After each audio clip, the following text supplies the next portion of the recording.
Episode 2, The Castle. Jonathan Harker is in Germany, about to enter the final leg of his journey to Transylvania to meet Count Dracula. He tallies his adventures in this strange land in his private journal.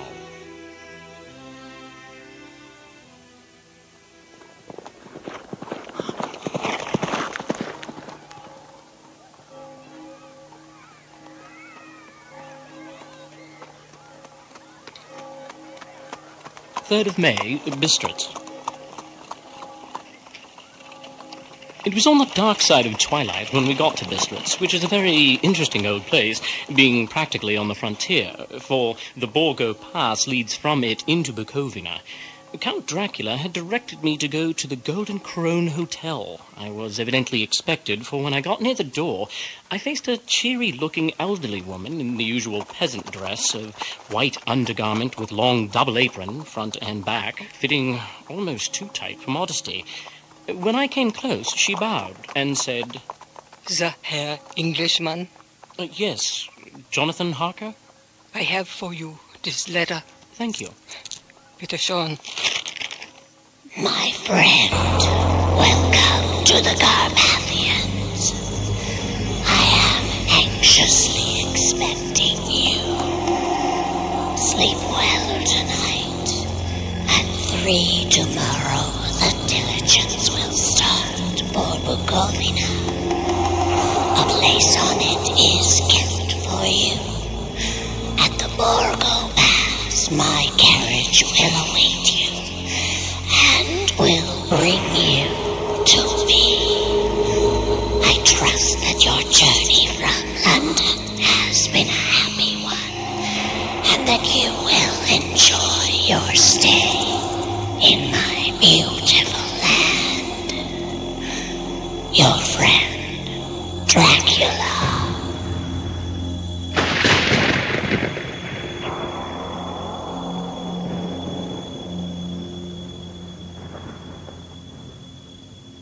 When I asked the old man if he knew Count Dracula and could tell me anything of his castle, he and his wife, the old lady who had received me, looked at each other in a frightened sort of way. They crossed themselves vigorously, and saying that they knew nothing at all, simply refused to speak further. It was so near the time of starting that I had no time to ask anyone else. It was all very mysterious, and not by any means comforting. Just before I was leaving, the old woman came up to my room. "Come in." Please, may I speak with you? For a moment. Must you go to this place? Oh, young Herr, must you go? But of course. I must go at once. I'm engaged in important business. Do you know what day it is? The 4th of May, I believe. Oh, yes, I know that. But do you know what day it is? Madam, I do not understand your question. It is the eve of St. George's Day. Do you not know that tonight, when the clock strikes midnight, all the evil things in the world will have full sway? Do you know where you are going? And what you are going to? She was in such evident distress that I tried to comfort her, but without effect. Finally, she went down on her knees and implored me not to go, at least to wait a day or two before starting. It was all very ridiculous, but still, I did not feel comfortable. However, there was business to be done, and I could allow nothing to interfere with it. I, therefore, tried to raise her up and said as gravely as I could that I thanked her, but my duty was imperative, and that I must go. She then rose and dried her eyes, and taking a crucifix from her neck, offered it to me. Take this. It will protect you. Well, as an English churchman, I have been taught to regard such things as in some measure idolatrous. Please, for your mother's sake. With this, she put the rosary round my neck, crossed herself repeatedly, and went out of the room. I'm writing up this part of the diary whilst I'm waiting for the coach. The crucifix is still round my neck. Whether it is the old lady's fear or the many ghostly traditions of this place, or the crucifix itself, I do not know, but I am not feeling nearly as easy in my mind as usual. If this book should ever reach Mina before I do, let it bring my goodbye. Here comes the coach.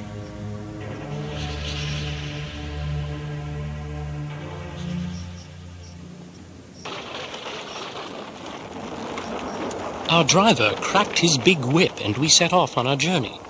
The road was rugged, but still we seemed to fly over it with a feverish haste. The driver was evidently bent on losing no time in reaching the Borgo Pass. By the roadside were many crosses, and as we swept by, my companions all crossed themselves. When it grew dark, there seemed to be some excitement amongst the passengers, and they kept speaking to the driver, one after the other, as though urging him to further speed. He lashed the horses unmercifully with his long whip and urged them on to further exertions. The mountains seemed to come nearer to us on each side and to frown down upon us. We were entering on the Borgo Pass. One by one, several of the passengers offered me a blessing, the sign of the cross, and the guard against the evil eye.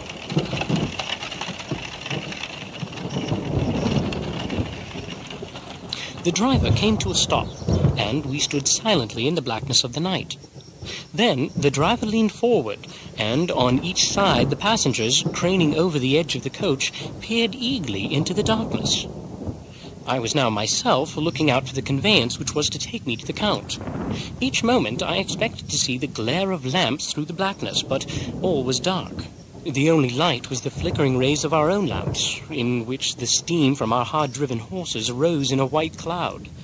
I was already thinking what I had best do, when the driver, looking at his watch, turned to me. There is no carriage here. The heir is not expected after all. He will now come on to Bukovina and return tomorrow, or the next day. Better the next day. Then, amongst a chorus of cries from the peasants and a universal tossing of themselves, a caleche with 4 horses drove up behind us, overtook us, and drew up beside the coach. I could see from the flash of our lamps, as the rays fell on them, that the horses were coal-black and splendid animals. They were driven by a tall man with long brown beard and a great black hat, which seemed to hide his face from us. I could only see the gleam of a pair of very bright eyes, which seemed red in the lamplight as he turned to us. He said to the driver, "You are early tonight, my friend. The English heir was in a hurry. That is why, I suppose, you wished him to go on to Bukovina. You cannot deceive me, my friend. I know too much, and my horses are swift." As he spoke, he smiled, and the lamplight fell on a hard-looking mouth with very red lips and sharp-looking teeth as white as ivory. One of my companions whispered, "For the dead travel fast." The strange driver evidently heard the words, for he looked up with a gleaming smile. The passenger turned her face away, at the same time putting out her 2 fingers and crossing herself. "Give me that luggage." With surprising speed, my bags were handed out and put in the caleche. Then I descended from the side of the coach, as the caleche was close alongside, the driver helping me with a hand which caught my arm in a grip of steel. His strength must have been prodigious. Without a word, he took his reins, the horses turned, and we swept into the darkness of the pass. As I looked back, I saw the steam from the horses of the coach by the light of the lamps, and projected against it the figures of my late companions. Then the driver cracked his whip and called to his horses, and off they swept on their way to Bukovina. As they sank into the darkness, I felt a strange chill, and a lonely feeling came over me. But a cloak was thrown over my shoulders and a rug across my knees, and the driver said to me, "The night is chill, mine Herr, and my master the Count bade me take all care of you. there is a flask of Slivovitz underneath the seat if you should require it.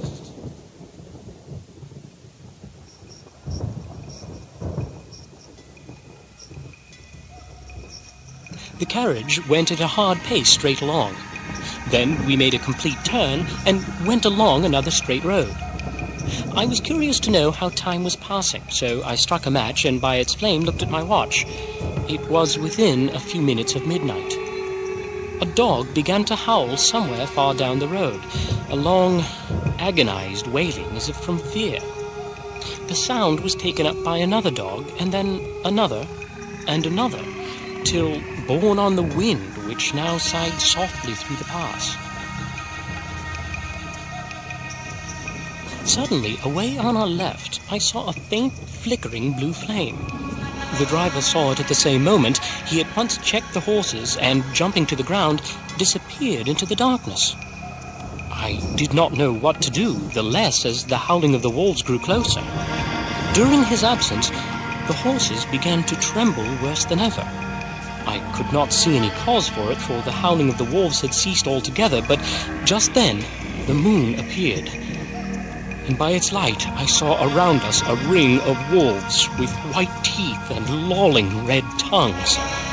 Just as I called to the coachman, I heard his voice raised in a tone of imperious command, and, looking towards the sound, saw him stand in the roadway. As he swept his long arms, the wolves fell back. He repeated the gesture, and the wolves fell back further still. Just then, a heavy cloud passed across the face of the moon. We swept on our way, now in almost complete darkness. Suddenly, I became conscious that the driver was pulling up the horses in the courtyard of a vast ruined castle, from whose tall black windows came no ray of light, and whose broken battlements showed a jagged line against the moonlit sky.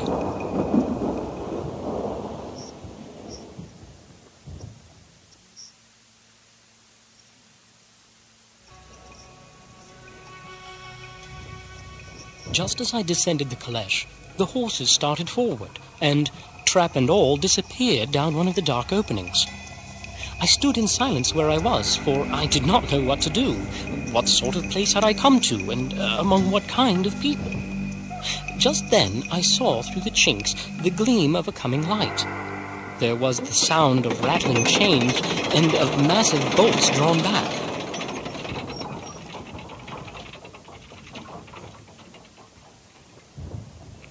A key was turned with a loud grating noise of long disuse, and the great door swung back.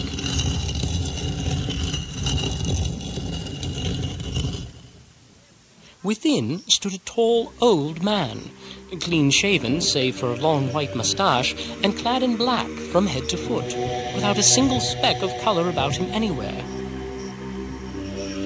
Welcome to my house. Enter freely and of your own will. He made no motion of stepping to meet me, but stood like a statue as though his gesture of welcome had fixed him into stone. The instant, however, that I had stepped over the threshold, he moved impulsively forward, and holding out his hand, seized mine with a strength which made me wince, an effect which was not lessened by the fact that it seemed as cold as ice, more like the hand of a dead than living man. Come freely, go safely, and leave something of the happiness you bring. Count Dracula. I am Dracula, and I bid you welcome, Mr. Harker, to my house. Come in, the night air is chill, and you must need to eat and rest. You are my guest, and it is late. My people are not available. Let me see to your comfort myself. He led me along a passage and then up a great winding stair, and along another great passage, on whose stone floor our steps rang heavily. At the end of this, he threw open a heavy door, and I rejoiced to see within a well-lit room, in which a table was spread for supper, and on whose mighty hearth a great fire of logs flamed and flared. By this time I had finished my supper, and by my host's desire had drawn up a chair by the fire. I had now an opportunity of observing him, and found him of a very marked physiognomy. His face was aquiline, with high bridge of the thin nose and peculiarly arched nostrils, with lofty domed forehead and hair growing scantily round the temples. His eyebrows were very massive, almost meeting over the nose, and with bushy hair that seemed to curl in its own profusion. The mouth was fixed and rather cruel-looking, with sharp white teeth. These protruded over the lips, whose remarkable ruddiness showed astonishing vitality in a man of his years. His ears were pale, and at the tops extremely pointed, and the cheeks firm though thin. The general effect was one of extraordinary pallor. His hands had seemed rather white and fine, but seeing them now close, I could not but notice that they were rather coarse, broad, with squat fingers. Strange to say, there were hairs in the center of the palm. The nails were long and fine, and cut to a sharp point. As the Count leaned over me, and his hands touched me, I could not repress a shudder, for his breath was rank, and a horrible feeling of nausea came over me, which, do what I would, I could not conceal. The Count, evidently noticing it, drew back, and with a grim sort of smile, which showed more of his protuberant teeth, sat himself down again on his own side of the fireplace. We were both silent for a while, and as I looked towards the window, I saw the first dim streak of the coming dawn.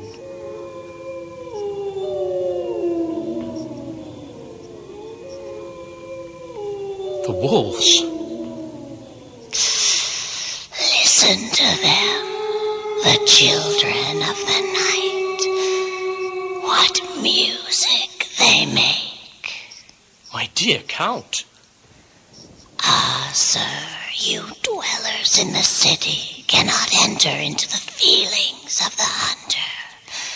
But you must be tired.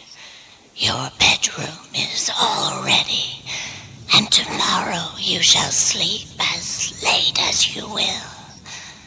I have to be away till the afternoon, so sleep well and dream well. I take my leave. Good night.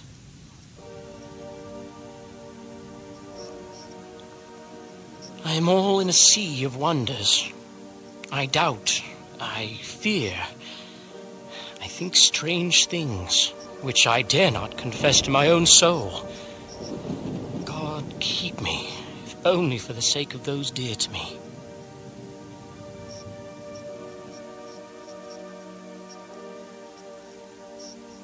I slept till late in the day, and awoke of my own accord. When I had dressed myself, I went into the room where we had supped, and found a card on the table, on which was written, I have to be absent for a while. Do not wait for me, Dracula. A cold breakfast had been laid for me, so I set to and enjoyed a hearty meal. By the time I had finished, it was early evening. I looked about for something to read, for I did not like to go about the castle until I had asked the Count's permission. There was absolutely nothing in the room, book, newspaper, or even writing materials, so I opened another door in the room and found a sort of library. In the library I found to my great delight a vast number of English books, whole shelves full of them, and bound volumes of magazines and newspapers, all relating to England and English life and customs and manners. Whilst I was looking at the books, the door opened, and the Count entered. Good morning, my young friend, Mr. Harker.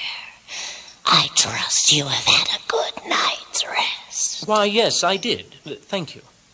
I am glad you found your way in here, for I am sure there is much that will interest you. It is indeed an extensive collection. Through these books I have come to know your great England, and to know her is to love her. I long to go through the crowded streets of your mighty London, to be in the midst of the whirl and rush of humanity, to share its life, its change, its death, and all that makes it what it is. But alas, as yet I only know your tongue through books. To you, my friend, I look that I know it to speak. But, Count, you know and speak English thoroughly. I thank you, my friend, for your all too flattering estimate. Indeed, you speak excellently. Not so. I know that did I move and speak in your London, none there are who would not know me for a stranger. That is not enough for me. I have been so long the master that I would be master still. I am sorry that I had to be away so long today, but you will, I know, forgive one who has so many important affairs in hand. I shall, of course, do as you wish. And may I come into this library from time to time? Yes, certainly. You may go anywhere you wish in the castle, except where the doors are locked, where, of course, you will not wish to go. There is reason that all things are as they are. And did you see with my eyes and know with my knowledge, you would perhaps better understand. This led to much conversation, and as it was evident that he wanted to talk, if only for talking's sake, I asked him many questions regarding things that had already happened to me or come within my notice. Sometimes he sheered off the subject or turned the conversation by pretending not to understand, but generally he answered all I asked most frankly. Then, as time went on and I had got somewhat bolder, I asked him of some of the strange things of the preceding night. I say, Count Dracula, last night, why did the coachman go to the places where he had seen the blue flames? Was it indeed true that they showed where gold was hidden? That treasure has been hidden in the region through which you came last night. There can be but little doubt, for it was the ground fought over for centuries by the Wallachian, the Saxon, and the Turk. But how can it have remained so long undiscovered when there is a sure index to it if men will but take the trouble to look? Because the peasant is at heart a coward and a fool. Those flames only appear on one night, and on that night no man of this land will, if he can help it, stir without his doors. Even the peasant that you tell me of, who marked the place of the flame, would not know where to look in daylight, even for his own work. You would not, I dare be sworn, be able to find these places again. You are correct in that. Now come, tell me of London and of the house which you have procured for me. With an apology for my amissness, I went into my own room to get the papers from my bag. Whilst I was placing them in order, I heard a rattling of china and silver in the next room, and as I passed through, noticed that the table had been cleared and the lamp lit, for it was by this time deep into the dark of the night.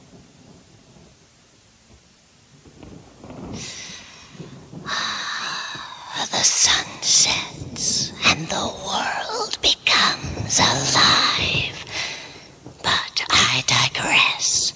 Come to the business at hand. Yes. Now then, the estate itself is called Carfax, no doubt a corruption of the old Quatre Face, as the house is four-sided, agreeing with the cardinal points of the compass. It contains in all some 20 acres, quite surrounded by the solid stone wall I've mentioned. The house is very large, and of all periods back, I should say, to medieval times, for one part is of stone immensely thick, with only a few windows high up and heavily barred with iron. It looks like part of a keep, and is close to an old chapel or church. I have taken with my Kodak views of it from various points. The house has been added to, but in a very straggling way, and I can only guess at the amount of ground it covers, which must be very great. There are but few houses close at hand, one being a very large house only recently added to and formed into a private lunatic asylum. It is not, however, visible from the grounds. I am glad that it is old and big. A house cannot be made habitable in a day. And after all, how few days go to make up a century. I rejoice also that there is a chapel of old times. I love the shadows and would be alone with my thoughts when I may. Presently he left me. He was some little time away, and I began to look at some of the books around me. One was an atlas, which I found open naturally at England, as if that map had been much used. On looking at it, I found in certain places little rings marked, and on examining these, I noticed that one was near London, on the east side, manifestly where his new estate was situated. The other two were Exeter and Whitby on the Yorkshire coast. It was the better part of an hour when the Count returned. Ah, my friend, you must not work always. Come, I am informed that your supper is ready. He took my arm, and we went into the next room, where I found an excellent supper ready on the table.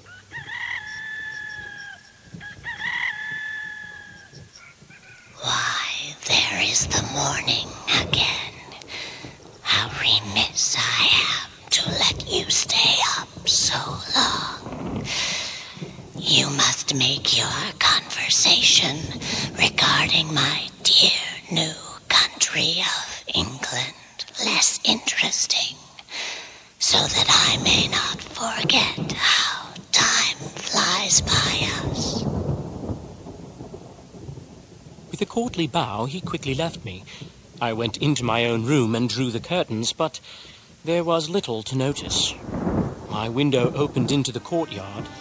All I could see was the warm grey of quickening sky.